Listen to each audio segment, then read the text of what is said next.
buenas tardes. A nombre del Centro de Investigación y Asistencia en Tecnología y Diseño del Estado de Jalisco, un servidor Luis Arellano de la Unidad de Tecnología Ambiental, tengo el honor de recibir hoy al doctor Alejandro Alba para el seminario de celebración del 50 aniversario del CIATEJ.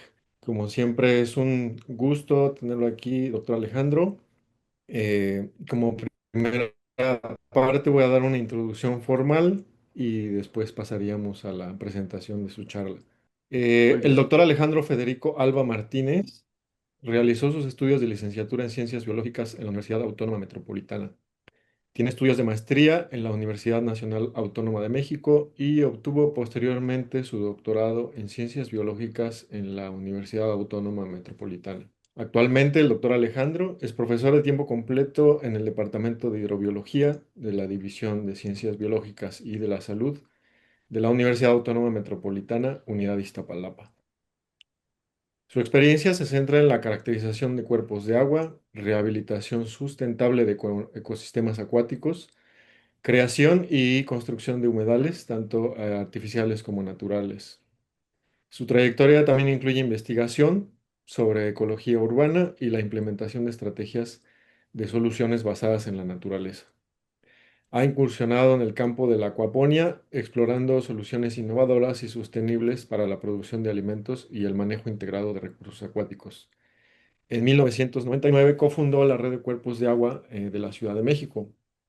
Entre los sitios donde ha realizado investigación, intervención y o recuperación de cuerpos de agua, en algunos casos con la instalación de humedales construidos, se encuentran la pista de remo y canotaje Virgilio Uribe, Lago Alameda Oriente, Lago Tesosomoc, Bosque San Juan de Aragón, Lago Menor de Chapultepec, Ecueducto Parque Lineal Viaducto y el humedal del Vaso Regulador de Cuautepec, entre otros, todos ubicados en la Ciudad de México. Además, dio asesoría para la creación de humedales en el Parque Cerro de la Estrella, en Iztapalapa, el Parque Cuitláhuac, eh, en Iztapalapa también, y el Museo del Ajolote.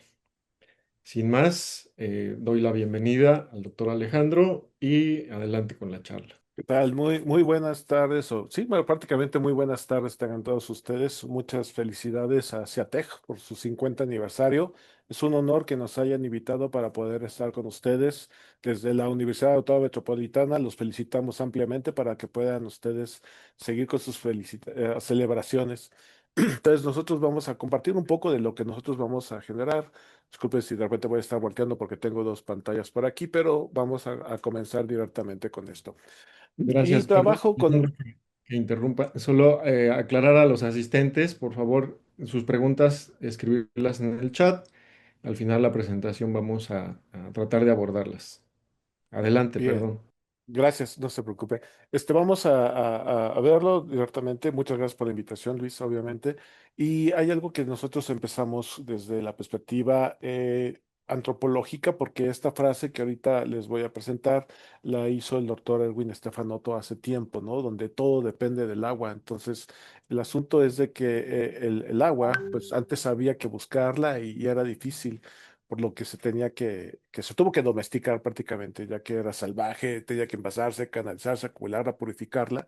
Y el problema con esto es de que empiezan a surgir los problemas, porque cuando hay mucho recurso, entonces empieza a surgir la soberbia, el descuido y la sobreexplotación y la carencia, ¿no? Entonces tenemos ese pequeño problema. Y el problema cuando tenemos un exceso de recursos también como el agua, pues entonces generamos condiciones donde la población empieza a desarrollar grandes ámbitos, no solamente a nivel a qué sector corresponde, sino a niveles sectores sociales bajos, recursos altos. El problema sigue siendo lo mismo, la urbanización directamente de esto. Pero ¿qué acaso no nos dijeron que el agua era sagrada?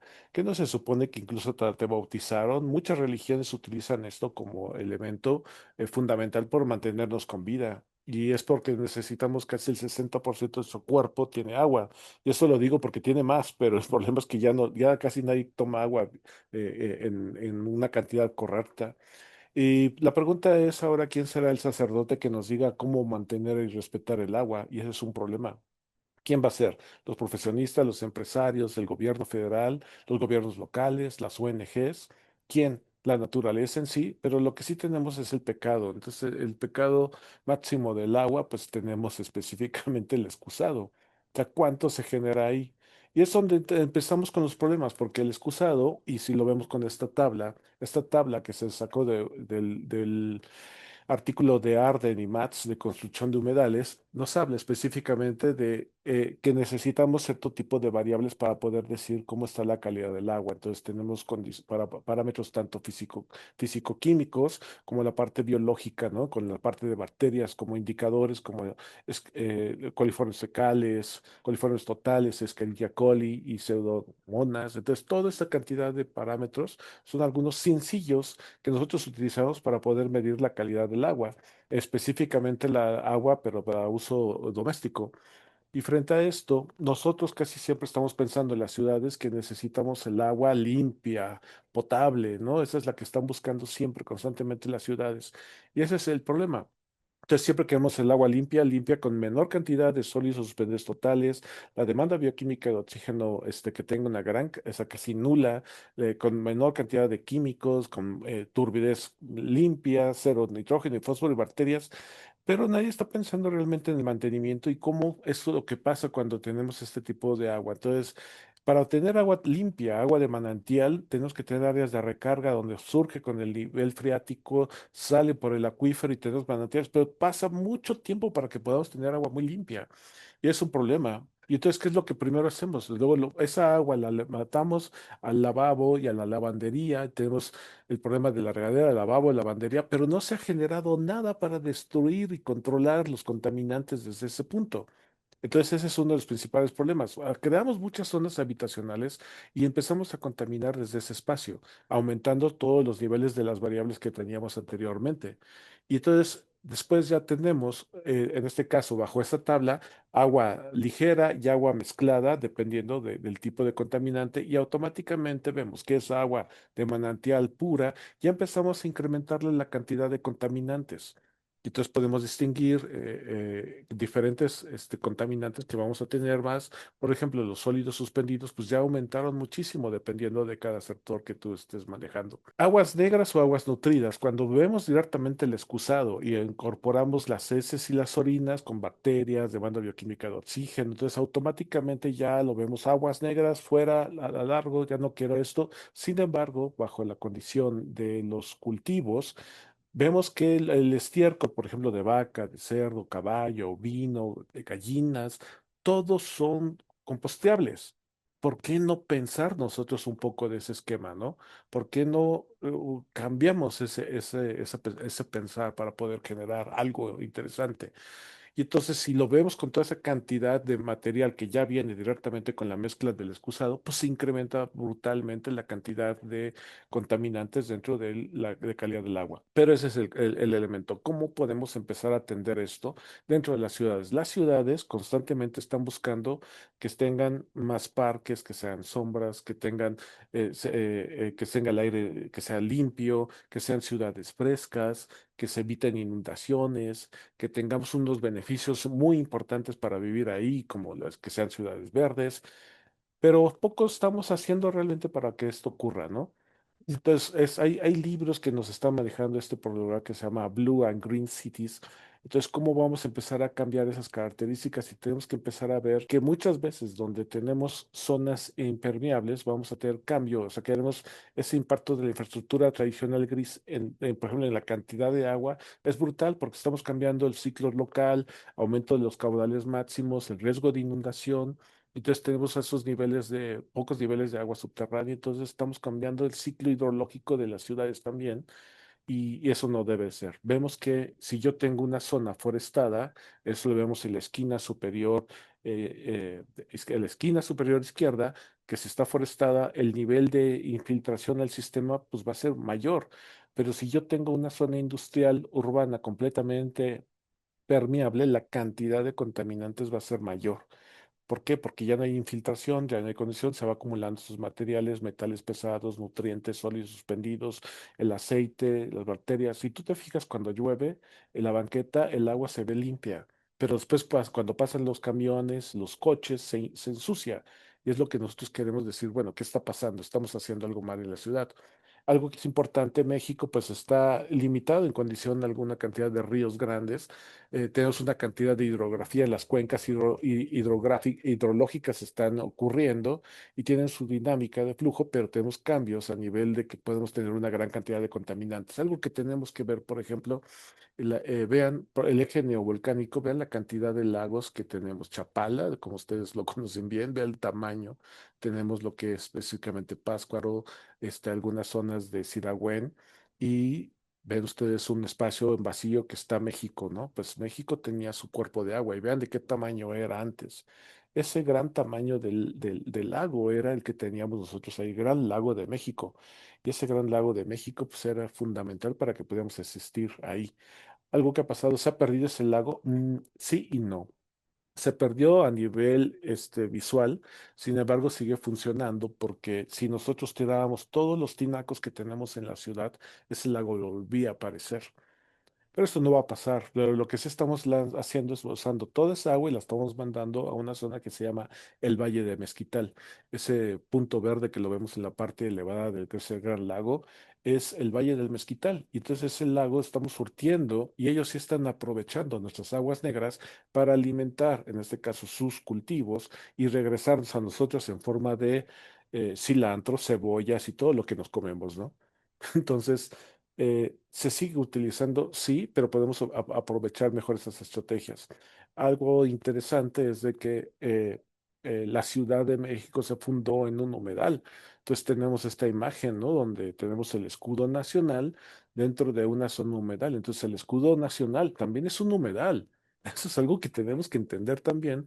Vemos en este caso el águila consumiendo la serpiente en un nopal y en una zona de humedales. Entonces es algo interesante ver. Desde su fundación, la Ciudad de México es un humedal. Entonces vemos que a través del tiempo, el crecimiento de la ciudad, a través de la parte prehispánica, que había un interés, ahorita vamos a regresar a eso, y cambios, por ejemplo, aquí tenemos esta pintura de José María Velasco, 1901. La ciudad tenía también lagos al fondo. Pues esas eran zonas, ahorita vamos a hablar de los humedales, pero por alguna razón el crecimiento urbano decidió quitar este humedal, quitar este gran cuerpo de agua, desecarlo y crear una gran ciudad moderna, ¿no? Entonces, esta es una pintura de O'Gorman del 49. También maneja el por qué ha cambiado los humedales dentro de la ciudad. En 1988, ustedes reconocen que dentro de la Ciudad de México existe una zona turística que se llama Xochimilco. Xochimilco era de las pocas zonas que todavía conservaban los humedales y pueden ver que la cantidad de área que teníamos nosotros como humedal, que es todos los sistemas de canales que se encuentran dentro de este espacio. Entonces voy a intentar ver si puedo sacar un marcador resaltador. Sí, aquí, o un puntero láser. Bueno, todas estas son zonas de que tenían, en este caso, humedales. Toda esta área era de humedales, de zona chinampera. Entonces la ciudad, ese gran lago se cambió a todo este espacio, entonces lo perdimos, prácticamente el todo el lago lo perdimos ahora por ciudad. Entonces, por lo tanto, yo les digo, cuiden mucho Chapala, por favor, ¿eh? No vayan a generar eso. Entonces, nosotros siempre nos vemos al espejo y decimos, qué padre, qué bueno soy, pero siempre que vamos al baño, tiramos ahora sí que del baño y el agua que desechamos no sabemos hacia dónde va, entonces no sabemos qué estamos haciendo con esa agua. Tratar el agua es caro. Bueno, en 1999 se expresaba que bajo el INTA decía que un tratamiento avanzado y remoción de nitrógeno y fósforo pues costaba alrededor de 8.75 pesos el metro cúbico. Y entonces haciendo el comparativo de diferentes estrategias que ustedes son muy buenos para encontrar esto y seguramente me modificarán mis costos actualizándolos. Seguramente es más cara ahora, pero los lodos activados, filtros biológicos, todo tiene un precio. Pero hay un tratamiento básico, que son las lagunas facultativas, cuesta 1.65, es uno de los sistemas más sencillos para tratar el agua. Ahora existen los humedales y ahorita vamos a platicar un poco de los humedales que los trata con 1.71. Entonces es un tratamiento sobre todo muy bueno, y el ahorro lo tiene significativamente en el área de operación y mantenimiento. Eso es algo fundamental. En la construcción, a veces el crear un humedal va a ser casi igual que un tratamiento avanzado. Pero para la parte de mantenimiento ahí es donde realmente les gana. El problema del agua y los lagos, por ejemplo, tiene de cualquier ecosistema es que nosotros por lo regular, cuando tenemos un ecosistema sano, lo mantenemos en estas condiciones. Pero por lo regular puede haber un problema que lo afectó en un periodo de tiempo y entonces va a cambiar su calidad. Y si no hacemos algo al respecto, pues va a seguir deteriorándose el sistema. Entonces, por lo tanto, hay que hacer algún tipo de estrategia de solución. Y esa estrategia de solución nosotros vamos a decir cualquiera para poder revertir un poco y llevar a una línea de acción el problema, ¿no? Ahora, nosotros si tenemos un ecosistema prístino, pensemos en Chapala, que estuviera limpio, pues no hubiera tenido ningún problema, pero casi siempre hay una perturbación, hay un estado estacionario, pero si sigue la perturbación, ya tenemos un ecosistema degradado, entonces tenemos varias opciones. Podemos generar una estrategia de restauración que es muy complicado, que es en sentido amplio, podemos generarlo para llegar a un estado estacionario o muy complejo llevarlo a un ecosistema prístino. La mejor estrategia es hacer una intervención directa. Podemos reintroducir, hay dos vías. Si haces reintroducción de plantas nativas, pues vas a tener una rehabilitación. Pero si tú haces con especies exóticas, lo que vas a tener es un nuevo ecosistema. Entonces cambia la condición, entonces se hace una reasignación al nuevo ecosistema. Y entonces el chiste es a generar todavía condiciones. Si todavía se degrada, puedes generar un sitio estéril, hay que hacer una intervención y generar nuevos usos. Entonces, eh, hacer restauración es muy complejo, hacer rehabilitación es más práctico. Entonces, muchas carreras que nosotros estamos viendo, por ejemplo, hay carreras que se dedican a hacer intervenir acciones grandes como la arquitectura, pero tenemos un pequeño asunto que tenemos que modificar. Las carreras afines a acciones grandes que requieren construcción no tienen algunos puntos solamente como materias optativas, tratamiento de agua, ¿no? Entonces es donde potencialmente podríamos incorporar también, hacer intercambios entre institutos y demás para que carreras que tienen esta visión a gran escala, tenemos que hacer ese intercambio para que puedan funcionar. Cosa aparte son las carreras técnicas, por ejemplo, de CONALEP, tienen sistemas de tratamiento de agua completamente manejados dentro de su territorio, son carreras técnicas, y entonces tenemos que hacer ese vínculo entre nosotros, los ingenieros, biólogos, que haya ese trabajo. O sea, por ejemplo, CONALEP saben un egresado del CONALEP sabe más de tratamiento del agua que un arquitecto. Y es algo interesante. Y entonces, ¿cómo podemos fusionar este tipo de estrategias para poderlo cuadrar y que todo funcione? Y los humedales funcionan como vínculo de acción de esto.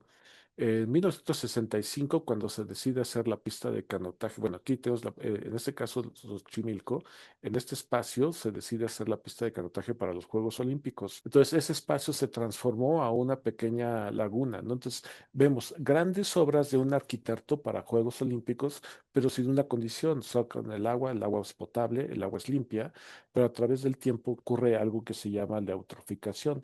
¿Por qué? Porque deciden cambiar los nutrientes, el agua de pozo se acaba, entonces deciden poner agua tratada y empieza el proceso de eutroficación que va a fomentar el crecimiento de algas en todo su desarrollo y de plantas acuáticas.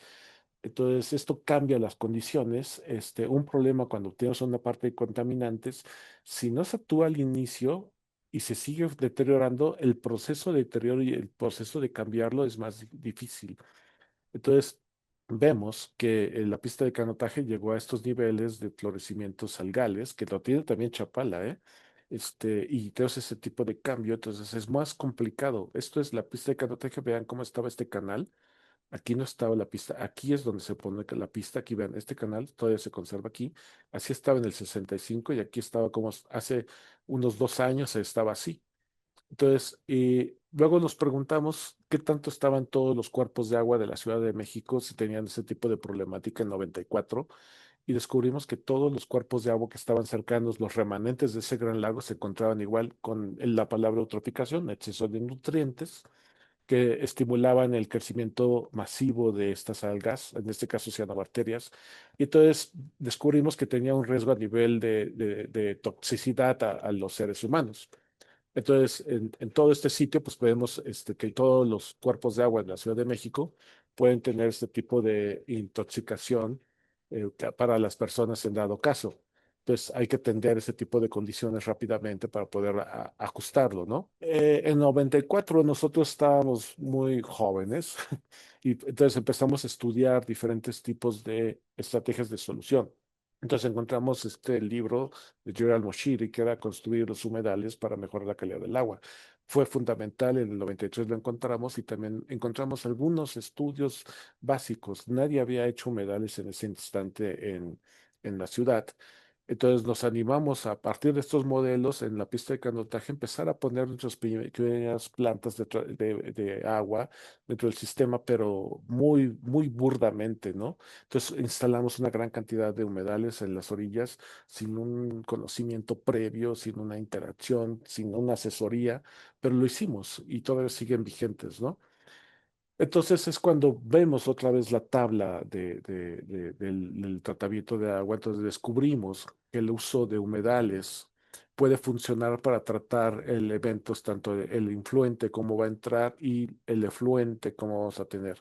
Este tipo de humedales va a mejorar la calidad del agua, ahorita vamos a platicar un poco más de ellos, pero vemos que la tabla completa nos dice que actualmente, en 2018, en aquel entonces teníamos que estar jugando con esto y sí, sí funciona, ¿no?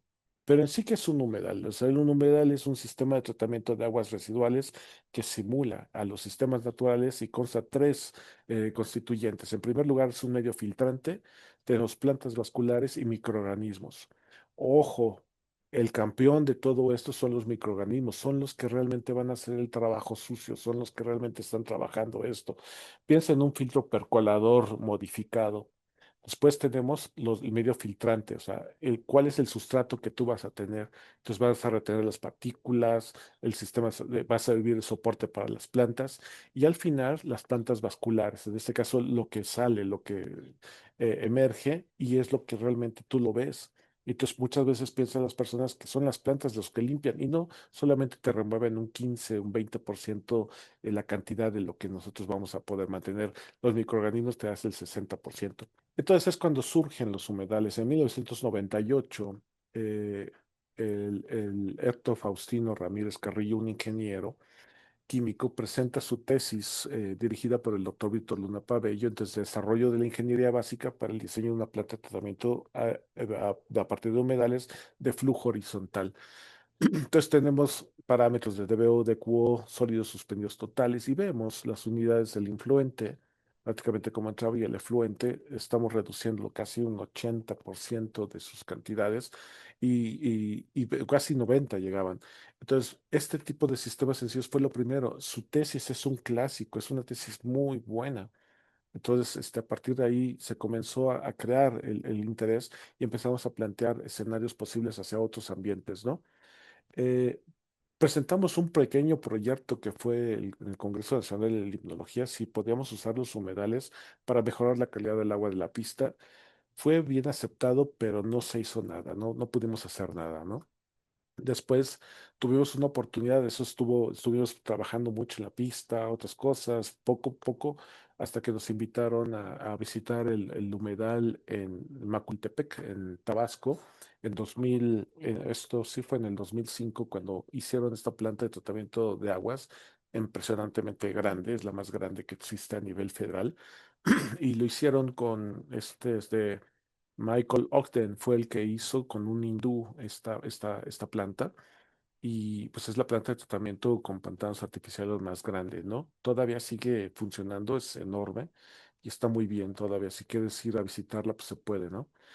Paralelo, ya en el 2007 se construye con el doctor Víctor Luna Pabello junto con la UAM en el Xochimilco una planta muy pequeña, en este caso de 50 metros cuadrados, para poder generar este sistema. Pero esto funciona muy bien. Las plantas pequeñas son de maravilla para fomentar a que los estudiantes visiten esos lugares, aprendan mucho y se inspiren, que fue en mi caso, que yo llevaba muchos alumnos y trabajamos en este lugar, ¿no? Entonces, Teníamos un modelo sencillo, un tanque sedimentador, los sistemas de humedales, aquí vemos el corte de un humedal y tenemos un filtro de pulimento, que fue uno de los primeros humedales de flujo, en este caso vertical, porque tenemos de flujo vertical, aquí tenemos la parte superior y la parte horizontal en esta parte. El diseño lo generaron muchos de los alumnos del doctor Luna Pabello.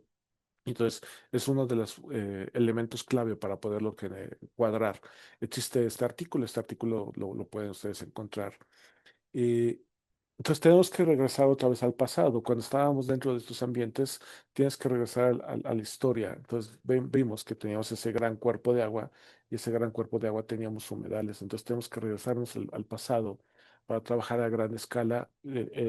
Xochimilco se trabaja a partir de humedales y la estrategia de un humedal, ese ecosistema funciona que sacan el lodo del espacio y ese lodo lo mantiene en un sistema controlado y luego ponen dentro, se generan almácigos y estos almácigos van a permitir la vegetación dentro de ellos.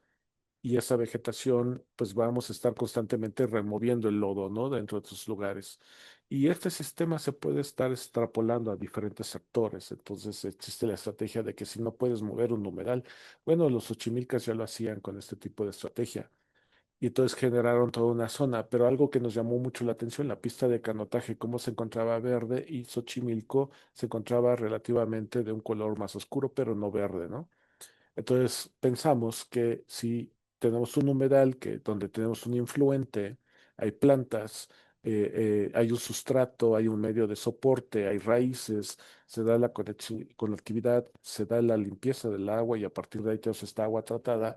Vemos esta similitud con las chinampas. Las chinampas tienen el mismo fenómeno. Tenemos el agua, hay una remoción de lodos, se incorpora al sistema y las raíces lo van a tomar, se va a filtrar el agua al suelo y a partir de ahí tenemos agua de mejor calidad. Entonces, las zonas chinamperas funcionan como humedal a todo Xochimilco. O sea, la chinampa en sí, el sistema productivo de plantas, va a servir para poder mejorar la calidad del agua. Entonces tenemos este tipo de características, cosa que la pista de canotaje no tiene esto. Entonces se nos ocurrió otro proyecto que fue chinampas y humedales para mejorar los florecimientos de cianobateas en los lagos urbanos. Entonces se planteó este proyecto, igual no funcionó. Paralelo tomamos en el 2008 un curso importantísimo. Si tú vas a trabajar con humedales, tienes que aprender de plantas. Entonces tomamos prácticamente con la bióloga Nayeli, todo lo que es específicamente su estrategia de cómo trabajar con plantas acuáticas. Actualmente está en la facultad, en el Instituto de Biología, para que puedas tomar, en el Jardín Botánico puedes tomar cursos con ella, ¿no?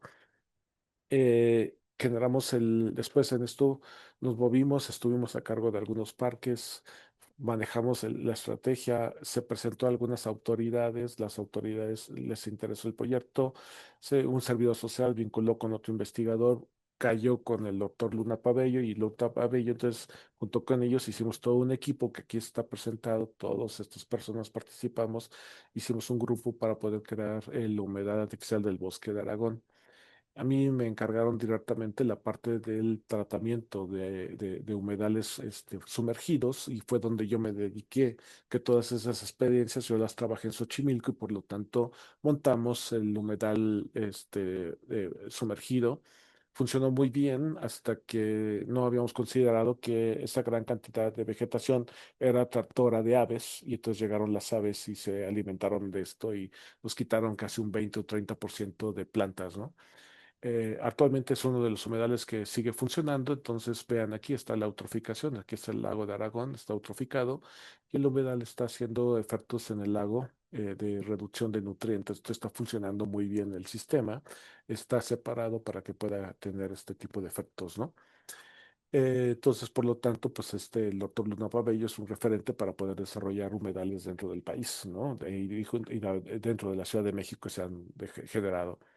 Eh, Sin embargo, tuvimos que aprender otro tipo de cosas. Fuimos en la UAM Iztapalapa, donde ya estamos nosotros, aprendimos a partir del humedal generado por el doctor Oscar Monroy, que se puede tratar aguas negras. Entonces, él fusionando, en este caso, sistemas anaerobios, funcionan y generamos el tipo de humedales, entonces se está tratando casi 50 metros cúbicos de agua al día. Entonces descubrimos que podemos utilizar los humedales para tratar aguas negras. Entonces eso lo aprendimos bastante bien. Regresamos a Xochimilco, generamos sistemas flotantes de islas con los alumnos. Entonces creamos este tipo de zonas también muy bien, creando escenarios posibles en ambientes naturales para que podamos ver esa eficiencia. Hicimos experimentos reduciendo los nutrientes a partir de plantas acuáticas y entonces las plantas funcionan muy bien para remover este tipo de contaminantes. Hicimos una estrategia de crear las chinampas y hacer la unidad habitacional para este organismo que se llama el ajolote. Entonces ponemos islas que puedan servir para controlar el hábitat de los ajolotes y que puedan vivir ahí. Funciona muy bien el sistema y pues bueno, lo proponemos también para que funcione esto. Los humedales no solamente es tratar el agua, sino también es hábitat para las especies. Y después en el 2017 nos llamaron del gobierno de la ciudad, a partir de una organización que estuvimos juntos en la Red Ambiental Juvenil, nos hablan y nos invitan a colaborar en este proyecto donde una organización que se llama Cuatro el Cubo, que hacía este tipo de picnics en medio de un espacio, nos invitan a generar un proyecto de un parque lineal. eh, el taller de arquitectura regenerativo con Elías Catán tenían un proyecto de desentubar este espacio para que el río pasara por ahí, pero era muy caro, entonces hicimos un proyecto distinto y entonces juntamos sociedad civil, gobierno, ONG, académicos y las empresas y presentó infraestructura verde, se generó un nuevo proyecto y este nuevo proyecto vimos a nivel de cuenca cómo funcionaba, vimos los ríos y a partir de ese nivel de cuenca decidimos crear, yo le llamo cómo llevar Chinampas y Apantles al centro de la Ciudad de México. Entonces, con esto se generó este nuevo proyecto. Entonces, a partir de las experiencias de la Chinampa, lo llevamos a este espacio. Entonces, ¿qué fue lo que hicimos? Tomamos el agua del drenaje y el agua del drenaje la llevamos directamente a un desnatador, un desarenador, y después aquí lo llevamos a pequeños tanques rotoplas, de biodigestores, captadores, y generamos a partir de la fuerza de la gravedad con pendientes positivas y negativas y generamos un nuevo flujo tratado. Entonces, decían que no se podía, bueno, lo hicimos. Entonces empezamos así, es un sistema en medio de las calles y funcionó interesantemente bien. Entonces el agua empezó a fluir y entonces al tratamiento del agua pusimos vegetación. Entonces vimos que dentro de las ciudades se puede crear este tipo de ambientes. Nos salimos de los parques, entonces ya lo metimos directamente a la zona, le pusimos color, creatividad a la gente con la parte de la sociedad civil. Entonces el proyecto pues funcionó bastante bien, generando esto dentro en medio de la ciudad, ¿no? Dentro de las calles más grandes que tenemos. Y de 1 de abril al 19 de agosto del 2019, el mismo espacio pues, cobra espacios, creamos mucha vegetación, 120 especies en un segundo estaban ahí, muchas especies nuevas y pues el agua, este es el agua de entrada y pues el agua de salida, pues aquí la pueden distinguir. Entonces sí nos da una condición, hicimos un museo gráfico de plantas acuáticas dentro de ese espacio. Entonces es muy interesante lo que puede ser en las ciudades. Entonces vimos la cantidad estamos hablando que el ecoducto puede capturar alrededor, no sé, de 6,93 kilogramos diarios de CO2.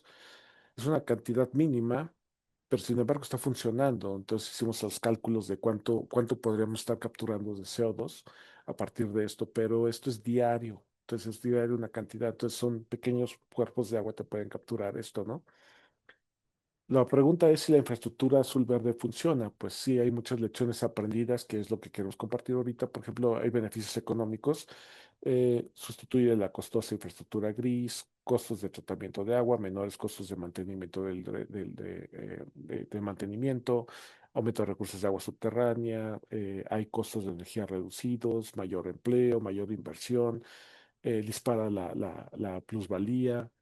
En riesgos o sea, beneficios ambientales, pues reducción de inundaciones, escorrentías, contaminantes, desbordamientos menos, reducidos de isla de calor, hábitats mejorados, beneficios sociales, mayor esperanza de vida, mejor calidad de vida por la actividad física que hace, interacción social, mejora la calidad, mejor seguridad pública, y a más aire. Entonces hay muchos elementos que pueden mejorar la calidad por poner un numeral. Este tipo de sistema hicimos el valor a nivel por hectárea, más o menos cuánto nos podría dar, haciendo algunas condiciones por hectárea. Entonces estamos hablando que un humedal de ese estilo puede estar teniendo resultados de 1.950.000 pesos por hectárea por todos los servicios ambientales que puede tener. El ecoducto costó alrededor de 90 millones de pesos. Fue una interacción directamente con el gobierno muy fuerte, pero ya se recuperó su precio por servicios ambientales, ¿no? Entonces fue considerada como obra del año, dentro de estos proyectos, ¿no? En condición ambiental. Y pues sí funciona, algo interesante como un humedal puede crear un pequeño humedal que te da 30 metros cúbicos de agua diarios, te cambia el escenario. Entonces sí, es algo interesante. Luego llamamos algo que se llama los humedales de la pandemia. Hasta aquí ahorita todos estamos bien, todo se escucha bien. Sí, Alejandro, adelante. Bueno, sigamos entonces. Aquí tenemos algo que se llama los humedales de la pandemia y tiene que ver con un movimiento social que se generó, que era Yo Protejo el Humedal. Entonces, hablaban de un proyecto que se tenía que destruir, un sistema, y lo que pasó fue algo intenso aquí, que este es el humedal que existía dentro de un espacio, dentro de una de las vías más grandes de el periférico. Entonces teníamos este humedal en medio de las calles. Aquí estamos este puente. Entonces lo que decidieron hacer, querían hacer un proyecto de un puente aquí, y lo que empezaron a hacer fue quitar de este humedal, y le pusieron todo lleno de tezontle. Entonces llenaron de tezontle este espacio y empezaron a hacer las zapatas y todo para poder crear un puente. Fue cuando nos llamaron a nosotros para poder ver qué hacíamos, porque se dieron cuenta, y sobre todo la sociedad civil es muy importante para atender los problemas, pero no debe ser así, tiene que ser al revés. La sociedad tiene que llamar las investigadores del gobierno tienen que llamar a la sociedad civil para pedir opinión antes de que la sociedad civil actúe para atender estas broncas. Entonces vimos que estaba deteriorado, vimos que esa zona estaba destruida. Entonces nos pusimos a ver qué tan fragmentado estaba el sistema, si había un relicto de vegetación para poder en este caso modificar y hacer condiciones de rehabilitación. Entonces vimos que necesitaba un efecto de restauración directo, no solamente rehabilitación. Entonces lo primero que hicimos fue basarnos en las técnicas de lo que antes había ahí. Vimos que el sitio donde estábamos era específicamente este espacio. Vimos que la batimetría era de 2 metros de profundidad. Vimos que la vegetación que existía en aquel entonces era puro tule. Entonces tule, frente a una sucesión me llamó a un proceso constante de cambios a través de diferentes especies que van a ocupar un espacio a través del tiempo. Tenemos esa condición de que cuando tenemos una condición de este tipo de ecosistema, prácticamente ya se convierte después en un pastizal y luego un bosque. O sea, su condición de humedal tal cual iba a desaparecer. Los cuerpos de agua son normales, así tienden a ser. Entonces tendríamos que, si quieren una restauración, pues hay que hacer el cambio. Entonces vimos que una carta hidrográfica de 1862 vimos que la batimetría dentro de este lugar teníamos 2 metros de profundidad. Entonces decidimos hacer eso, regresar a esa batimetría, esa profundidad, y entonces creamos ese sistema así. Eh, Vimos que en el 79 esta era la cantidad de especies que existía bajo este Antonio Lotes, un experto en plantas acuáticas, y estos eran los tipos de plantas acuáticas que teníamos en el 79. Tomamos eso como ejemplo. El modelo que teníamos, esto es muy importante, júntate con arquitectos brillantes en la parte específicamente de su área, además que sean, que tengan sensibilidad con la naturaleza y los ecosistemas. Entonces, en ese caso, con el arquitecto Laurent Herbier, se hizo este proyecto. Entonces tiene este tipo se hizo montado, ya se teníamos que hacer una modificación al proyecto que tenían originalmente. Primero querían ellos hacer un parque normal, y se cambió y se decidió poner humedales. Entonces cambiamos el sistema, quitamos, quítate, out of the box, salte de la caja. Entonces decidimos hacer humedales por todos lados, escarbando, ¿no? Entonces, ¿qué pasó? Tenemos toda una zona en este caso, puro, eh, material volcánico, se retiró todo el material volcánico y empezamos a escarbar como los chinamperos. Entonces aprovechamos la maquinaria que estaba ahí y todo este, que le decían el ecocidio, se metían, toda esta zona estaba así deteriorada. Entonces empezamos a escarbar y escarbar y escarbar a la profundidad que estaba originalmente en la restauración, que era de 2 metros. Llevamos el sistema a 1865 y empezamos a reforestar como chinamperos con plantas del 79. Lo que habíamos encontrado fue un trabajo constante y fue reforestar todo el sistema con forma chinampera, y entonces especies únicas, nativas, y entonces fuimos haciendo estos cambios, generamos canales y, y es muy caro. No es tan caro como el proyecto en sí, la obra de rehabilitación, estás llevando, o sea, ese puente costó alrededor de 600 millones de pesos y el costo de su restauración, yo creo que habrán invertido ellos alrededor de unos 20 o 30 millones de pesos en puro manejo de tierra. Y eso es lo que hicimos, puro manejo de tierra, entonces funcionamos y entonces el sistema empezó a funcionar distinto, ¿no? Este es el modelo, como estaba el render, y esto es como quedó el sistema. Entonces, actualmente el sistema funciona muy bien. Regresan las especies nativas, ya tenemos otra vez especies nativas dentro de cada de estos lugares, no voy a entrar al detalle de esto. Y este es el sistema, aquí ya está el puente incluido y aquí vemos el sistema ya con un humedal en lugar de una zona con piedras, ¿no? Entonces ya es un humedal directamente dentro del espacio y funciona muy bien, está atrayendo muchas aves y condiciones, ¿no? Entonces esto está interesante para poder verificar que los puentes también pueden servir como zonas para mantener humedales. Entonces el sistema funciona muy bien. Entonces esto es el del 2021 y este es en el 2022, cómo se fue haciendo la recuperación. Entonces, luego se enojaron porque teníamos un problema de exceso de agua. Es obvio, es un humedal, entonces vamos a tener exceso de agua. Entonces, pues ya se generó, pues tenemos actualmente este tipo de sistemas ahí montado, que hay que darle mucho mantenimiento, sí, y después ese material lo exportamos a diferentes zonas de las ciudades, de la Ciudad de México. Entonces hicimos muchísimos humedales con ese mismo material que sacábamos, lo llevamos, se hizo el humedal de Cuitláhuac en la pandemia, entonces se creó esta zona, este es el arquitecto de los humedales también, entonces tienes que meter al agua, ¿no? Entonces se hizo la zona de humedales en el Parque Cuitláhuac y actualmente pues se tiene una zona que tiene lo que antes era un tiradero, pues ahora se tiene una zona con humedales y que los aves están funcionando dentro de ese espacio con especies nativas de 1865, porque llevamos ese lodo ahí y son especies que salieron, entonces hay que registrarlas, ¿no? También hicimos humedales en lo que hicieron en parques urbanos, o sea, en esos Iztapasauria, pequeños parques, se ponen humedales. En el Cerro de la Estrella, una planta de tratamiento de agua, se ponen este tipo de humedales y funcionan bastante bien. Algo interesante, al lado de este humedal hay un crematorio, entonces cuando se morían las personas, las cremaban ahí con lo del COVID, fue una cantidad enorme de material y ese material llegaba a este espacio y pues nutría el humedal, entonces es algo interesante también. Algo importante también, no solamente nos estamos diciendo que nosotros somos, hay que agradecer también a la ciudad, hay muchas condiciones que hay que atender, por ejemplo, Sedema está actualmente haciendo un humedal muy grande en San Luis Temalco.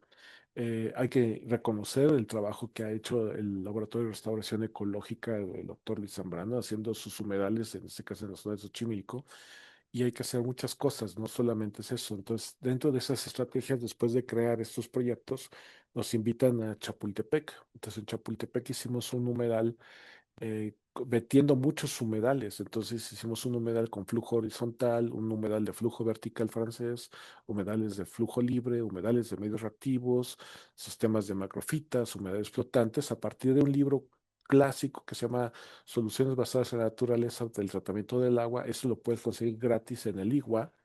Hicimos ese tipo de humedales, combinamos a todos y entonces hicimos todo este sistema distinto, ¿no? Dentro de este espacio y pues actualmente está funcionando a medida de no estar ejecutada al 100% por problemas en cuestión de mantenimiento, hay que trabajarlo, ¿no? Hicimos otro pequeño humedal directamente en el río Miscuac, juntamos toda la experiencia que ya teníamos, nos enfocamos a la zona de la barranca, juntamos los modelos básicos, hacemos todo un diagrama, tienes que seleccionar el sitio, tienes que poner sistemas de desarenadores, o sea, tu tratamiento primario nunca te vas a escapar. Si vas a hacer humedales, tienes que tener tratamiento primario básico y tratamiento secundario. Siempre voy a recomendar la parte anaerobios, ¿no? Siempre te ayuda dependiendo de los volúmenes de agua que tú quieras. Se hizo un calendario de actividades, se invitó a los niños a que hicieran y que metieran sus proyectos de humedales, cómo lo iban a hacer. Se invita, vemos las calidades del agua y creamos andadores. O sea, un humedal con soluciones basadas en la naturaleza es no solamente generar el humedal, sino también la infraestructura urbana alrededor.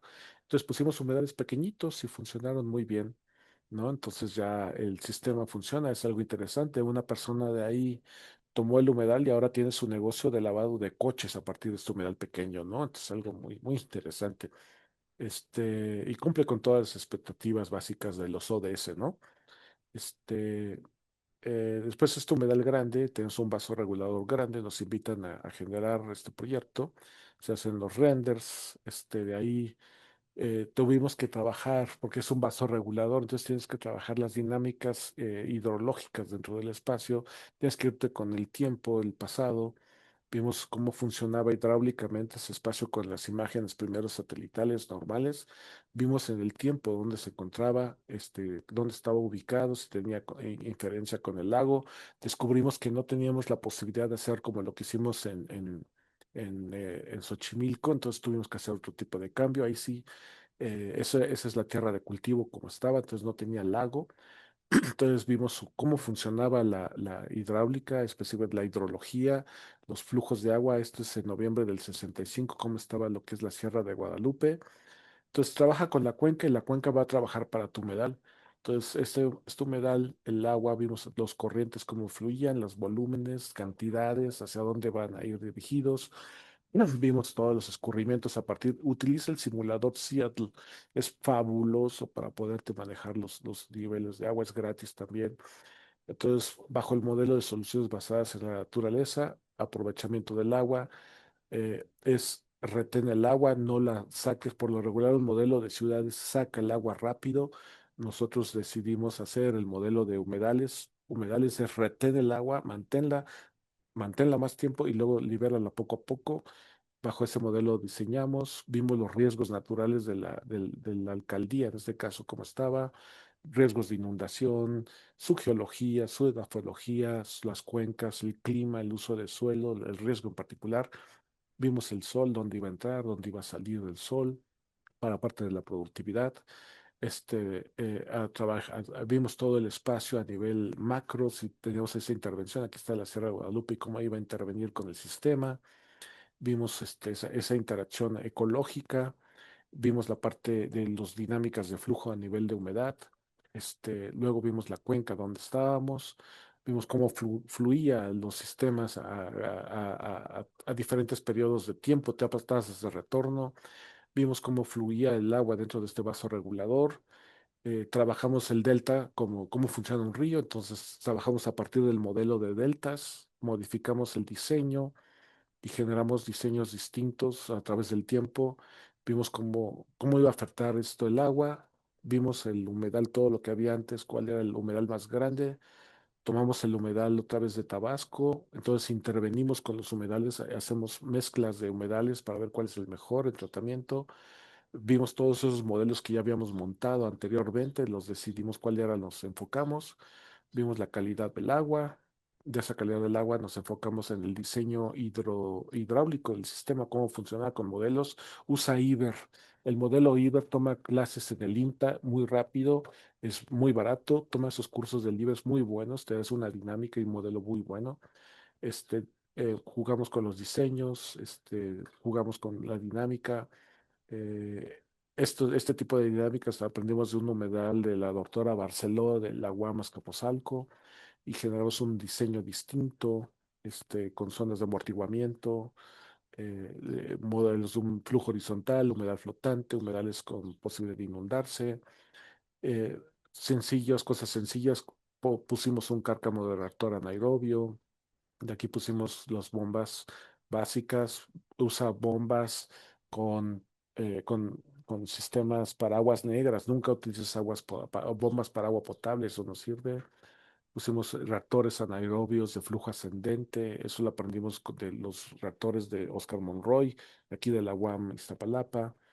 Y pusimos humedales de flujo horizontal que ya habíamos aprendido en otro lugar, en este caso lo que ya habíamos hecho anteriormente. Pusimos humedales de tratamiento de flujo superficial, en este caso, en este punto.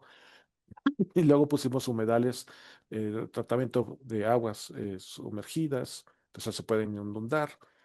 eh, y a partir de aquí ya generamos este diseño y empezamos a trabajarlo directamente. Se generó todo el diseño de este sistema y, y luego esta humedad pues se puede inundar. Entonces, este es algo que llama la atención, lo podemos inundar y va a cambiar la composición solamente, no cambia la cuestión de flora, fauna.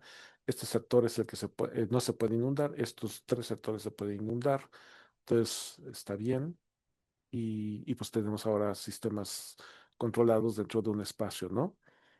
Ya las aves llegan, la fauna llega, se incorpora. Entonces, este es el antes, cómo estaba. Tenemos un humedal de tratamiento de agua de grasas y aceites y este es el cómo ya va funcionando. Entonces, está funcionando bastante bien. Me voy a saltar el video por cuestiones de tiempo. Ya después hay propagación de especies de NOM 059. Actualmente, gracias a la futura maestra Úrsula Gómez, está trabajando con la propagación de especies. Y ahora siempre tienes que trabajar tus paletas vegetales o lo que llamamos sus fichas biológicas. Cada una de ellas va a tener su espacio. Algo importante, nunca diseñes a partir de Pinterest o Instagram tus humedales. Es mucho trabajo, hay mucho cálculo para poder hacer. Puedes verlo, tus diagramas pueden ser interesantes, eso no funciona porque no te dice absolutamente nada. Usa artículos científicos, toma los datos, estúdialos bien, porque todo esto puedes poner, son muy bonitos, es muy limpio, pero no sirve de nada si no estás estudiando. Entonces, pues sí, pues muy bien por tu humedal, pero si no lo diseñas con un cálculo, no te va a salir mal, hay muchos errores de humedales. Este, eh, un segundo, ya, perdón. Entonces, ¿cómo empezar? Mi primera chamba es pues diseñar un humedal, ¿no? Curiosamente, tienes que hacer investigación, evaluación, tienes que diseñar el humedal a partir de acuerdos, características del sitio, el volumen de agua, tienes que ver los permisos y regulaciones. Generar un humedal casero, en parte de la Comisión de Recursos Naturales, se empezaron a diseñar un modelo sencillito aquí en la ciudad a partir del agua de tu lavadora. Si no, tú no tienes tú un humedal a nivel de lavadora, no puedes diseñar un humedal grande. Entonces, empieza con tu lavadora. Entonces, diseña un humedal para tu lavadora. Entonces, ¿funciona bien? Sí, funcionan muy bien. Toda esta información va a quedar para ustedes para que la puedan compartir. Si quieren manuales, está abierto todo mi USB, está todos mis discos duros para que tengan esto. Mónica Estrada también es otra de las investigadoras que ha hecho y trabajado directamente, por ejemplo, con humedales pequeños, ¿no? Entonces hemos hecho prototipos de humedales artificiales domésticos en Iztapalapa. Pues se generan proyectos sencillos, gastos. Ahorita tenemos ese tipo de proyectos sencillitos, que podemos desarrollar. Nos han pedido de Rotoplas este tipo de humedales. Actualmente estamos en Iztapalapa, en la alcaldía, haciendo estrategias de solución con este tipo de sistemas, con el IBC. Es un tanque que se puede regular. Ahora estuvieron de moda por el huachicol, pero estos tanques se pueden emplear para generar pequeñas plantas de tratamiento de agua y humedales. También lo puedes hacer en tu casa, lo hacen en la India, que no lo puedes desarrollar aquí. Entonces, actualmente tenemos eso. Y hemos ahora últimamente incursionando con zonas residenciales donde pues, es muy intenso el trabajo, entonces hay que verificar bien y que tenga todo el sistema de mantenimiento. Entonces, ahora sí que estoy puesto a todas sus preguntas después de ver un montón de imágenes. Con todo gusto estoy a sus órdenes en este instante, ¿no?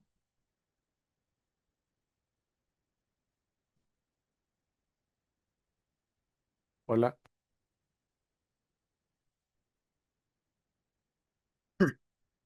saludos. Hola, hola. ¿Me escuchas? Sí, te escucho. ¿Me escuchas, Alejandro? De acuerdo.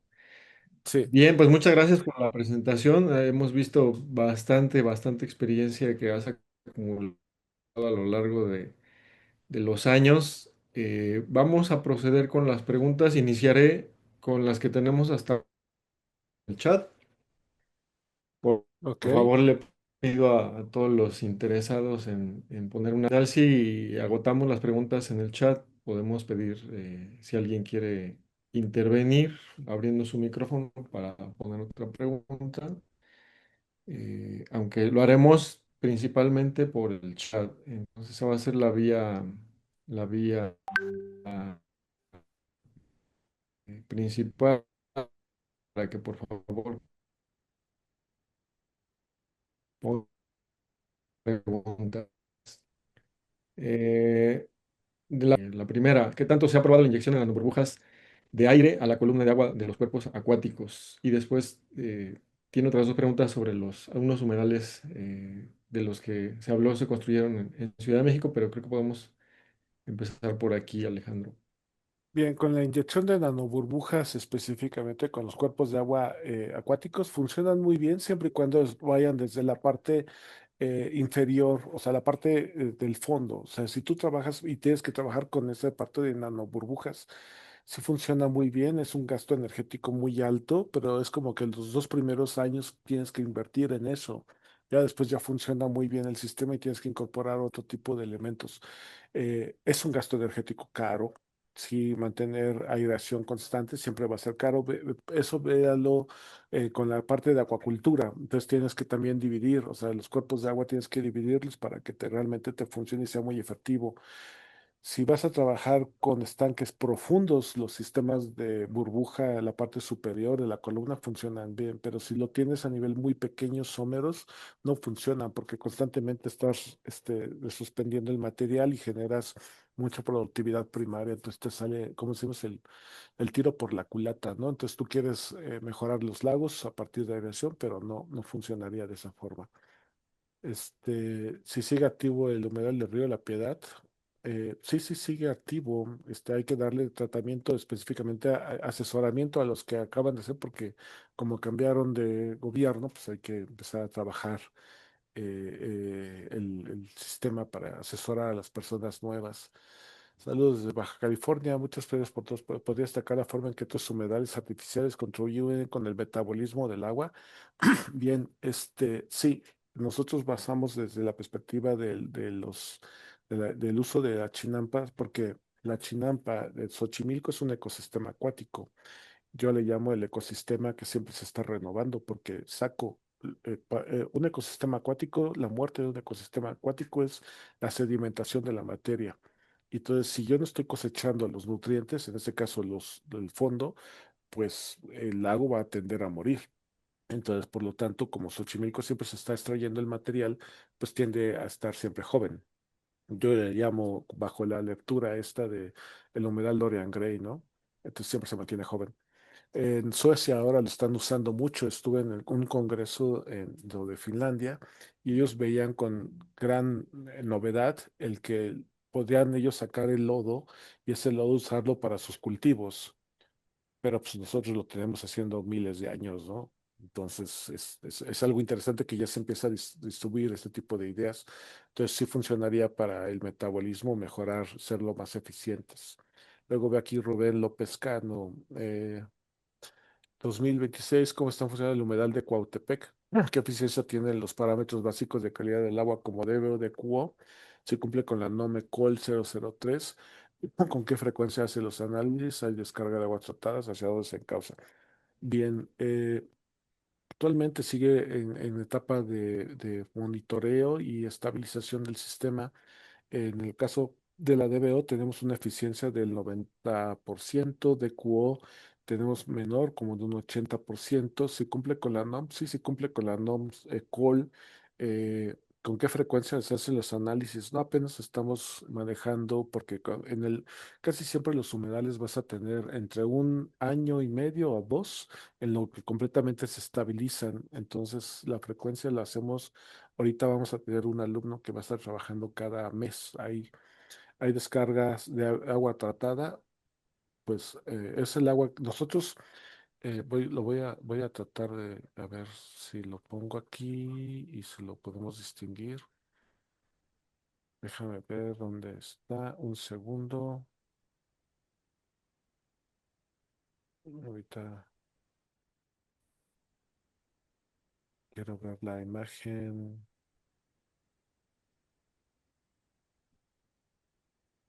que podría dar toda el detalle. Esta, ok.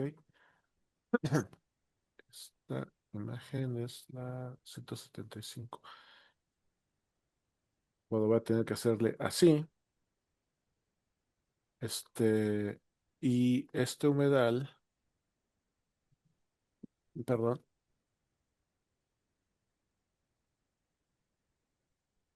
aquí. Bien, este, aquí atrás se recibe el agua del río Machimalaco que se conecta a todos los sistemas. Luego tenemos los anaerobios. Luego aquí tenemos un tanque desnatador y luego ya se incorpora aquí.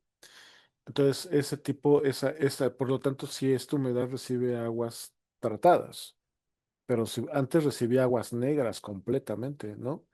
Pero son aguas negras de origen doméstico, o sea, no es tan complicado, ¿no? No son nada como la parte industrial. Entonces, aguas de origen doméstico son fácilmente tratables. Entonces ya toda esta agua después ya sale por aquí, entra por este sector, luego entra por este otro sector, se distribuye a este y luego ya se dispersa en este espacio, ¿no? Entonces es cuando ya tenemos estos sistemas ya se incorporan, entonces el agua se fluye directamente al vaso regulador. Actualmente está lleno de lirio porque no quitaron, la empresa no quitó todos estos pedazos de lirio, entonces ya se propagó todo el lirio.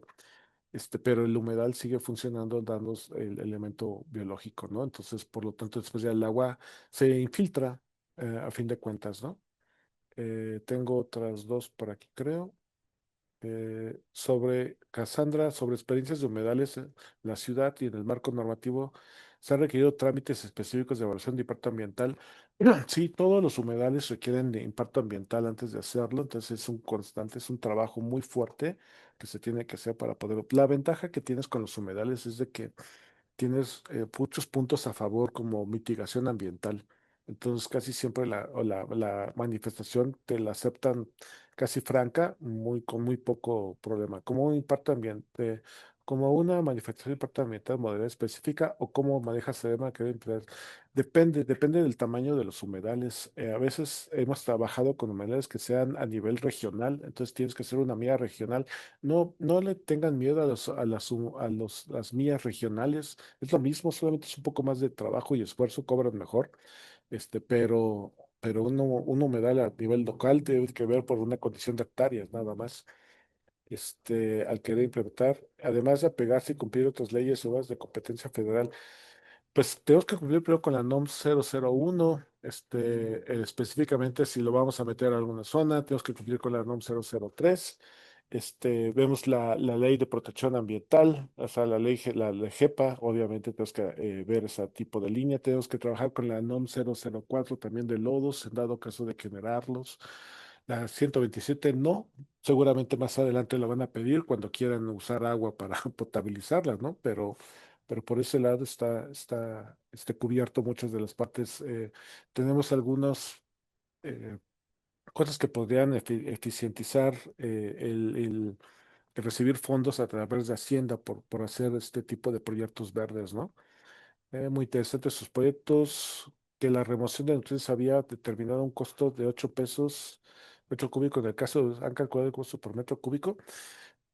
Eh, ese costo era de 1,66, pero estamos hablando de costo de 1999. Hay que hacer el nuevo costo. ¿Cuánto saldría? Obviamente, dependiendo del tamaño de los humedales, va a ser el costo. Por ejemplo, el costo del agua tratada saliendo del humedal de viaducto, que son 30 metros cúbicos de agua diseñado, o sea, diseñado para eso, pues solamente es el gasto de luz, pero ya les pusimos una planta solar y entonces ya no tenemos ese gasto, ¿no? Entonces es algo muy interesante cómo evitamos el costo de mantenimiento, es el costo del personal que está a cargo de esto, pero es un policía. El policía es el que enciende y apaga la bomba, entonces no hay tanto problema y se utiliza el aprovechamiento, ¿no? Hay que hacer esos casos por compartir tu experiencia. Podrás contarnos un poco sobre lo que has aprendido acerca de la logística, el transporte de grandes cantidades de materiales. Bien, sí, es mucho dinero el transporte de grandes cantidades de materiales. Es un dineral. Si tienes que tomarlo con empresas que sepan específicamente. Es un problema la parte con los sindicatos. Tienes que ponerte bien de acuerdo con ellos, porque al final de cuentas un humedal todos ganan al inicio de construcción, cosa diferente de una planta de tratamiento de agua, porque una vez construido, pues ya no ganas. Ya está construido, ya no hay movimiento, ya no hay tanto, ya no utilizas químicos, ya no, entonces ya no es un negocio. Hacer humedales, a largo plazo no es un negocio, sino es una inversión a grandes rasgos con infraestructura verde, pero el beneficio lo tienes por bienes de servicios a la naturaleza. Pero no es la parte de las plantas de tratamiento que tienes que vender muchos productos, ¿no? Este, eh, la capacitación de los equipos de construcción, sí es un problema trabajar con ingenieros. Bueno, no es que sea un problema trabajar con ingenieros, solamente que son diferentes eh, eh, pensamientos. Tenemos que aprender a hablar el lenguaje de ellos, igual con los arquitectos. Entonces, por ejemplo, una planta para nosotros, pues es una planta. Para muchos una planta, pues es un plano, ¿no? Ellos manejan paleta vegetal, entonces luego decirles, con los ingenieros hidráulicos, por ejemplo, les tuvimos que enseñar que no tenemos que sacar el agua rápido, más bien es conserva el agua. Y ese sistema de decir, oye, este tubo está al revés, es complicado. Por ejemplo, en este sistema privado, pues luego los ingenieros toman iniciativas muy raras y entonces te destruyen todo el proyecto, porque luego dicen, es que tu humedal se estaba inundando. Tuve que desalojar rápido el agua. Entonces tú dices, oye, un humedal se inunda. Está diseñado para que se inunde. Y entonces piensan que un humedal es un filtro. Entonces no piensan que el humedal tiene que funcionar lento. Entonces hay ese tipo de detalles. Entonces sí es un reto siempre trabajar con ellos. La adquisición de plantas. Ahí rompí el monopolio de las plantas. Antes era muy caro.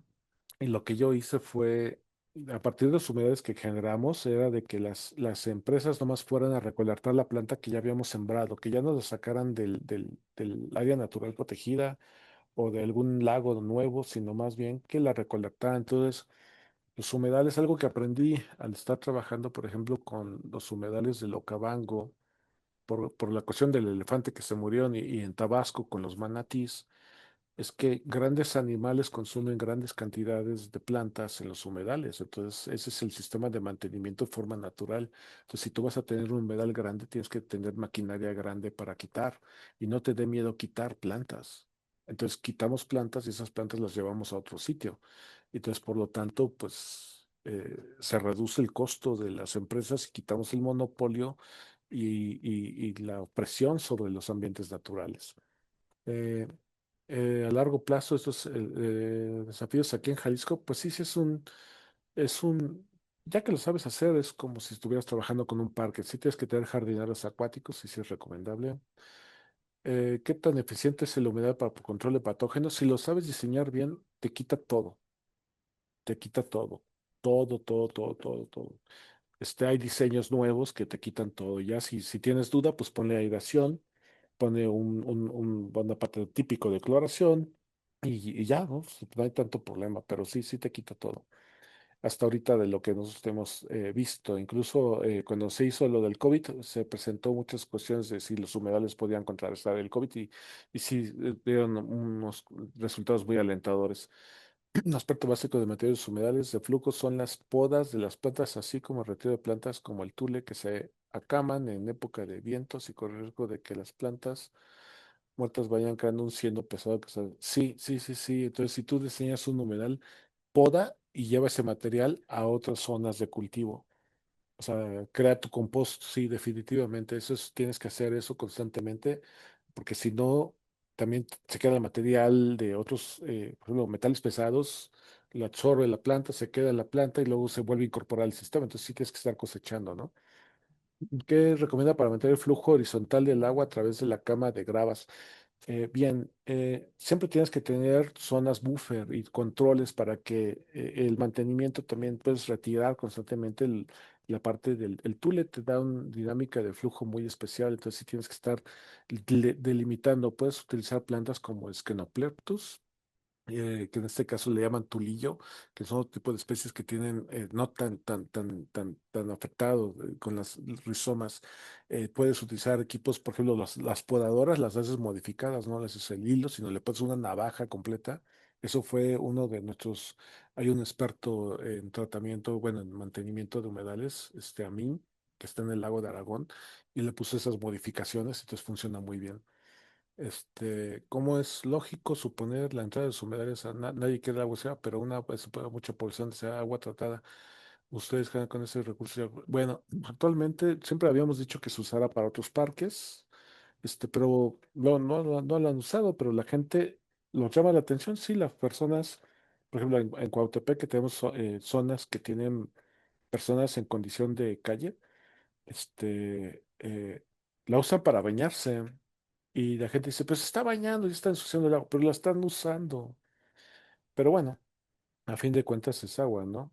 ¿Qué tanto las estructuras administrativas de organismos de agua, donde abundan los ingenieros civiles, aceptan la intervención de biólogos e hidrobiólogos en el diseño y construcción de sistemas de tratamiento de agua?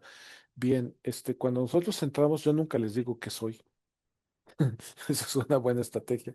Nunca les digas que eres hasta el final, porque siempre me dicen, ¿qué pasó, Inge? ¿Cómo está Inge? Entonces, pues ya me mimetizo con ellos, ¿no?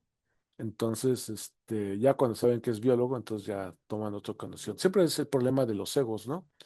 Entonces hay que considerar, uno respeta el trabajo de ellos. Sin ellos yo no puedo yo trabajar nada. O sea, lo que estamos viendo es el resultado de ingenieros hidráulicos, ingenieros civiles, entonces, asesorados un poco por los biólogos, pero tenemos que tener el conjunto junto con los planos y desarrollo de los arquitectos, junto con las autoridades que te permiten hacer esto, ¿no? Algo que sí funcionó muy bien fue la fusión entre la Secretaría del Medio Ambiente, de aquel entonces Marina Robles, con Claudia Sheinbaum también fue importante que se haya generado todo esto, ¿no? A fin de cuentas alguien acepta esto, ¿no? Entonces, tienes gentes pensantes, yo creo, que pueden ayudar. Excelente presentación. ¿Has monitoreado compuestos emergentes? No, no hemos compuestos emergentes. No. Al que quiera ir a monitorear, ahí están los sistemas, están a la orden. ¿Qué plantas en su experiencia tienen mejor rendimiento en el funcionamiento de la humedad? No todas, todas funcionan muy bien. La mejor que funciona, pero es exótica, es Phragmitis australis. Es súper comprobada, es muy buena, funciona muy bien. El lirio también funciona muy bien. El lirio funciona muy bien, pero tienes que controlarlo, ¿no? Tienes que controlar muy bien, en este caso, Arundo Donuts, ese carrizo también funciona muy bien. Y especies nativas, tienes que tener un vínculo, pero por lo regular tienes que tener esa mezcla entre diferentes plantas para que eso pueda ocurrir.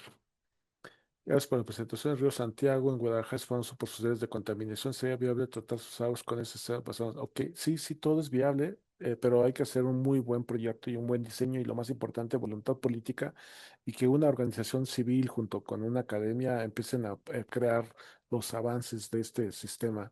No hay muchas personas que trabajen con ríos en México, entonces hay que sobrediseñar, hay que atender, no le tengan miedo a esto, pero lo más importante es la educación ambiental a la sociedad para que no sigan contaminando, ¿no? Entonces hay que hacer muchas estrategias. Actualmente la campaña de manejo de ríos, pues yo creo que está causando un impacto bueno, ¿no? Entonces yo creo que va por buen camino. Y bueno, los humedales pueden tratar aguas industriales. No todos, todos pueden tratar cualquier tipo de agua. Hay que ajustar muy bien qué tipo de sistema primario tienes que poner antes y después para que te funcione. Todo va a depender si tienes área, disponibilidad. Actualmente estamos trabajando con sistemas un poco más modificados. Estamos tratando de hacer humedales ya no tan horizontales, sino verticales, con diferentes sustratos que te den diferentes tratamientos. Entonces es donde, por ejemplo, Seatec se puede pintar solo en haciendo este tipo de bloqueos y condicionantes y cambios en las estructuras, ¿no? Entonces yo creo que tenemos que fusionarnos en ese tipo de ideas. Este, aquí andamos, no sé, creo que ya no hay más, ¿no? Vamos a esperar un poco en lo que puede llegar otra pregunta, pero yo sí quiero poner un tema para la discusión, que es esto, bueno, en el título de la presentación del seminario de hoy se manejaba cómo es esto de pasar de la investigación a la construcción y sobre todo en sitios con financiamiento público. En Sí. tu experiencia, ¿cuáles han sido los principales retos? Nosotros también estamos en la administración pública. Sabemos los retos para ejercer presupuesto, limitaciones ahí por normativas. En tu experiencia, ¿cómo ha sido esta parte que no vemos muy a menudo, ni se reporta, ni se publica, de cómo hacer esa interacción con las autoridades, específicamente con los administrativos, y cómo ha sido esto de ejercer los presupuestos para los proyectos? Bien, acabas de decir una cosa interesante. Nosotros, y bueno, como entes de educación y de investigación, pues no podemos construir, ¿verdad? Para eso lo tiene que hacer una empresa. Y todas las empresas luego no conocen esto. Entonces, nuestro proyecto, desde que empezamos, tenemos que decirles claramente que nosotros somos como que proyectistas. Podemos diseñar el desarrollo de esto y tenemos que tener algo importante que nos ha pasado. Entonces, dependiendo de tus costos, nos hace falta realmente desarrollar los costos para que tu proyecto salga bien y que no salgas poniendo ni que te queden debiendo, ¿no? Eh, Me enseñó una persona, precisamente el que me formó al inicio, es que nunca cobres tan caro. O sea, qué bueno que el doctorado te haya costado trabajo, pero no es para tanto, ¿no? Hay muchos doctores. Este, los costos, o sea, si tienes que considerar que un proyecto puede ser caro, pero no ser tan caro, ¿no? O sea, puede ser, tienes que tener un precio accesible también para el gobierno. Ese es uno de los primeros puntos. Dos, demostrar con hechos de que sí se puede hacer. Y hacerlo, nosotros, si te fijaste, comenzamos a pequeña escala. Conforme fue avanzando la problemática, pues ya tenemos a gran escala, pero empezamos con algo muy pequeño. Y resulta que a veces los humedales pequeños son más complejos que los humedales grandes. Entonces, diseñar un humedal pequeño te va a costar el mismo trabajo que un humedal grande. Entonces, sí tienes que pensar en esa parte de qué vas a hacer también con el agua, hacia dónde vas a ir, que el valor de lo que tú estás ofreciendo de tus trabajos sea mayor a lo que realmente ellos estén pagando, ¿no? El asesoramiento, o sea, todo, que ellos quieren sentirse acompañados todo el tiempo. También tienes que sacrificar, a veces el investigador tiene que sacrificar sus honorarios relativos en algunas cosas para seguir dando asesoramiento después, ¿no? No quieren que estés todo el tiempo cobrando, todo el tiempo. Que no vean que vas a hacer mucho negocio, vamos, ¿no? Porque el objetivo es más bien enseñar, procurar que lo hagan bien. La empresa sí quiere hacer negocio, entonces tienes que fusionarte un poco con el entendimiento de sus personas. Entonces tienes que dar asesoramiento a la empresa, al gobierno y a la organización que te está apoyando también. Entonces, el proyecto tiene que estar ajustado para que todos les resulte atractivo. Entonces, los costos del proyecto, que por lo regular viene siendo casi de un 10% el costo del proyecto, pues tiene que estar acotado a que puedes tener muchas líneas, ¿no? Entonces, para que pueda trabajarse, lo más importante es la voluntad política y quién va a firmar. Alguien tiene que firmar el proyecto, o sea, quién va a ser el responsable, a quién le vas a echar la culpa de lo que va a ocurrir. Entonces, el humedal también ellos tienen que garantizar que vas a estar ahí durante 2, 3 años más. Entonces, a veces también tiene que ver con la gestión, el periodo de gestión. Cuando casi están acabando la gestión, los suelen liberar fondos muy rápido eh, tienes que ponerte, eh, pues explicarles muy bien a los, tienes que tener un ingeniero civil muy bueno y un ingeniero hidráulico que le entre a los humedales y que tenga un curso de humedales, porque y yo creo que eso es lo que nos hace falta para que ellos puedan tener muchas líneas de acción. De acuerdo. Eh, Hay unas preguntas sobre capacitaciones de posgrado respecto a los humedales. Sí, el CIATEG forma parte de es uno de los muchos de centros, instituciones con expertos en humedales. No somos la única institución, pero sí tenemos capacitaciones y temas de posgrado que incluyen humedales. Eh, Alejandro, también quería preguntarte sobre esta cuestión del financiamiento. ¿Se han Sí, quedado en proyectos grandes como a la mitad o que durante la ejecución del proyecto de fluir el recurso? sí, Que, sí, tenemos hay un humedal que se hizo muy grande, pero la sociedad civil impidió que se siguiera adelante, pero fueron cuestionados por un asunto de engañados, vamos, ¿no? Entonces no se dio las condiciones, engañaron por unos grupos inmobiliarios para que en lugar de humedal hubiera zonas habitacionales, entonces fueron engañados, entonces el humedal quedó a la mitad, siendo uno de los humedales más importantes que se van a desarrollar en la Ciudad de México. El humedal también es en el Tahuajico, también está el proyecto completamente, lo pueden ustedes buscar en internet, se diseñó muy bien, pero la sociedad civil dijo que no. O sea, la parte no ha cuadrado ese punto. Por el momento yo creo que son esos. Ha habido algunos proyectos de humedales en algunos municipios que están en veremos, o sea, tú planteas, pero después ya no sale el presupuesto. Depende de la estabilidad del gobierno también, como quién es el que va a estar a cargo, quién lo va a pagar. Entonces, pero sí es lo que ha ocurrido en algunas ocasiones. Entonces es el factor de riesgo, ¿no? Que también, pero como proyectista pierdes un poco de tu conocimiento, ¿no? Nada más, pero no pierdes tanto como la constructora, ¿no? Que invierte mucho dinero. Ujú. También algo que las constructoras tienen que estar de acuerdo con que ellos tienen que dar garantías, tienen que dar fianzas y tienen que estar acorde contigo para que esa fianza entre dentro de esos detalles. O sea, alguien, en caso de que uno falle, pues alguien tiene que pagar los platos rotos.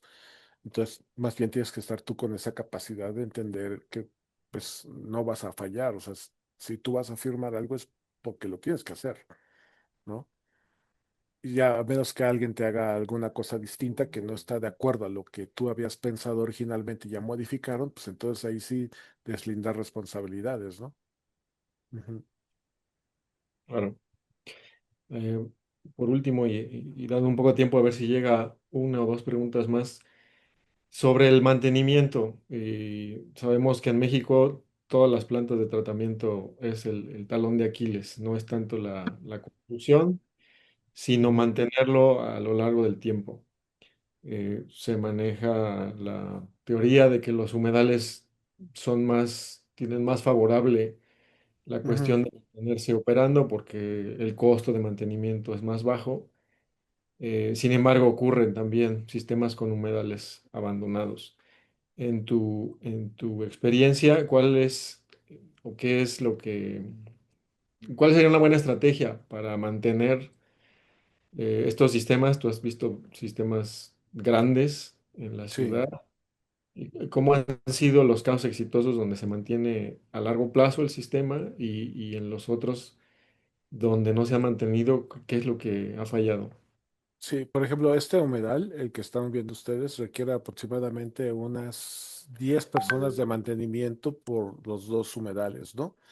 El humedal del ecoducto teníamos alrededor de unos 12 o 13 personas más 8 vigilantes. Entonces, como era un parque lineal, cuando estaban todos los de mantenimiento se mantenía muy bien.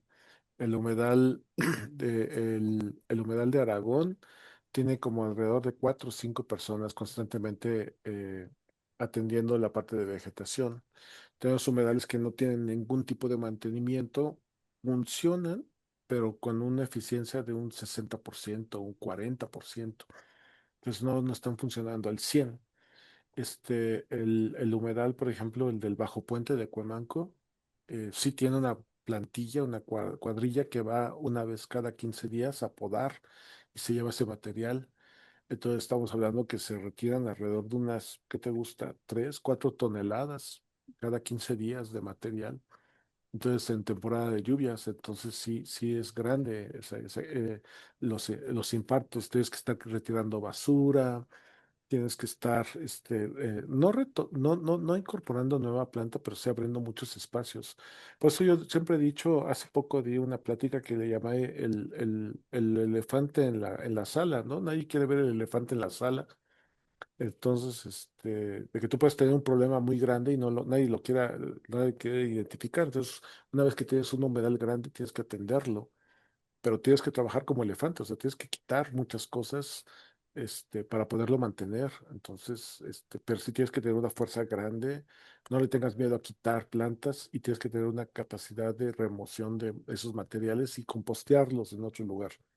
Entonces, eso te genera también empleos verdes, o sea, puedes tener áreas de producción de composta al lado de tu humedal para que puedas estar surtiendo zonas de cultivo, ¿no? Ujú. Pero sí, De los acuerdo. costos, tienes que pensar siempre en el humedal del ecoducto tenía un costo de mantenimiento mensual de 70,000 pesos de pura nómina de aquel entonces, ¿no? Por la cantidad de gente que estaba ahí trabajando, pero la nómina de otros humedales no supera los 40,000 pesos, ¿no? Ujú. Sí, con lo que escucho, creo que dejar fuera ese costo de pensar que se va a mantener solo, igual que cualquier otro sistema, es el principal Ujú.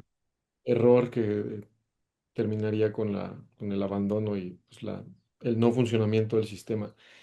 Sí. La última pregunta que nos ponen aquí en el chat, ¿cuál es la problemática social que se enfrenta? ¿Por qué no se aceptan los humedales por parte de la sociedad? Mm. Bueno, tenemos varios sectores. Por ejemplo, de lo que nosotros hemos montado, bueno, vamos a ver, el primero en Aragón, como está en una zona de un parque, es como un elemento adicional, no es algo que estén constantemente, van, sí tiene, es como un elemento, pero no salió tan emblemático en aspectos de visitas intensas, masivas, o que lo voy a ver, no causó ese impacto, sin embargo, ahí está, y es el humedal que está funcionando al 100%.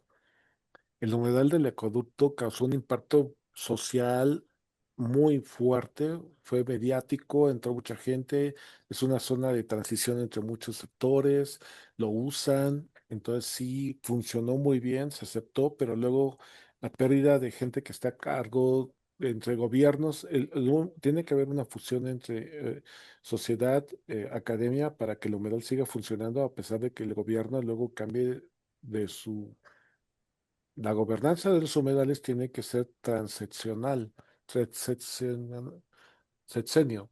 Tiene que pasar el sexenio, ¿no? Eso es importante. ¿Por qué no se aceptan los humedales por parte, no es la sociedad, son muchos ingenieros, porque ha habido muchos casos donde el humedal no está dando las respuestas como te lo daría y también puede ser por la parte de económica, no son negocio. Hicimos un humedal en Valle de Bravo y entonces nunca me volvieron a hablar hasta que un chivo se metió a su casa, se metió al humedal, me hablaron para que qué hacían con el chivo, ¿no? Entonces, sí es un asunto que tú dices, bueno, ya que está funcionando, pues ya no quieren después asesoría. Y luego, algo que te pasa de que puedes poner un humedal, puedes tener todos los elementos, y luego hay efectos colaterales de que alguien contaminó el sistema acuático y te sale todo verde, pero la otra es, yo tenía un humedal, está funcionando y te va a quitar nutrientes. Por lo tanto, las plantas al inicio están muy verdes y las plantas al final de tu humedal van a estar amarillas, porque el humedal funcionó muy bien. Y entonces, ¿qué fue lo que hizo una persona? Pues le puso fertilizante al humedal, o sea, para que las plantas estuvieran bien. Entonces te quita todo el problema. O sea, y eso provocó que el agua se volviera toda verde, ¿no? Entonces sí, sí es un problema. Aquí en Cuautepec tenemos un problema porque las personas pues la educación ambiental está un poco más limitada, ¿no? Entonces hay que estar constantemente, las personas tienen muchos perros, no recogen sus heces, entonces tuvimos que hacer un humedal externo al sitio para que quedara ahí las excretas de los perros y que no se incorporaran al humedal, pero aún así la gente se mete, cría perros dentro del humedal, que se alimentan de las aves, entonces es un problema fuerte. Sí hay que estar constantemente, porque como es un nivel alto de violencia, pues no puedes tener una brigada constantemente, la gente no aprende, pero pues no es que aprenda, es que hay que buscar muchas estrategias para que llegue a cubrir a todos, ¿no? Gracias. Y aquí tenemos un último comentario que por razones de tiempo, pues va a quedar ahí. Bueno, lo voy a Pues leer. En Villa Victoria, Estado de México, Colonia Gustavo Vaz, los colonos están manejando desde 2011 un sistema híbrido anaerobio humedal de flujo subsuperficial y se mantiene por las cuotas de los mismos usuarios y está funcionando al margen de la autoridad estatal y municipal que no apoyan. Pues sí, Pues es lo mejor, esa es la mejor estrategia y qué bueno que sea así. Así se trabaja, por ejemplo, en Costa Rica, en Nicaragua, El Salvador, con ese tipo de sistemas donde las autoridades generan sus propios sistemas de agua y ya si hay alguna bronca mayor le hablan al Estado, ¿no? Pero si funcionan así, pues qué bueno que funcionan así, sigan de esa forma y van a tener un sistema muy bueno. Qué bueno, felicidades a Villa Victoria. Ujú. sí, ya como reflexión, creo que esta educación o labores de difusión, de divulgación sobre cómo funcionan estos sistemas es fundamental para acercar a la sociedad. Me ha tocado el caso de un humedal que estaba atrás de una cancha de fútbol, se les iba el balón por encima de la portería y los jugadores estaban muy preocupados porque decían, no, no te metas ahí porque es un pantano y te vas a hundir. Y cuando pues, no era verdad, ¿no? Y en realidad no conocían el beneficio, El el funcionamiento. sistema. Ujú. Entonces es creo, fundamental el acercamiento con las comunidades o la gente de donde se instalan los sistemas para que conozcan qué es, para qué funciona y los beneficios que está aportando. Sí, definitivamente es un mundo. Recordemos que no somos los únicos. Hay mucha gente que a lo mejor no mencioné aquí. Y bueno, pues les pido una disculpa, pero, y pues bueno, también contigo. O sea, muchas gracias, Luis, porque tú has inspirado para que hacer bien la ciencia también, porque definitivamente yo me baso mucho en lo que ustedes hacen también, el CETEG. O sea, los reconozco con lo que ustedes manejan y que digo, bueno, nosotros aquí estamos también avanzando, pero no somos tan tecnificados como ustedes. Bueno, estamos aprendiendo mutuamente porque ustedes tienen, bueno, en lo personal tú tienes muchos años acumulados de experiencias y pues ha sido muy positiva la colaboración. Pues no me queda más que agradecerte, Alejandro, en nombre del CIATEG, de la Unidad de Tecnología Ambiental. Muchas gracias por tu presentación, compartir tu experiencia, tus conocimientos y pues abrir la puerta. Ya nos decías si alguien gusta contactar por referencias, literatura e incluso consejos. Muchas gracias por esa apertura y pues seguiremos trabajando y en colaboración. Sí, no, Muchas muchas felicidades al CETEC por sus 50 años. Ujú. Un gracias. abrazo. Y ya estamos a sus órdenes. Aquí nada más busquen ahí a Alejandro Alba y ahí andamos. Ahí pueden googlear, mandar memes, lo que sea. Perfecto. Muchas gracias y que pasen todos buena tarde. Gracias por asistir al seminario.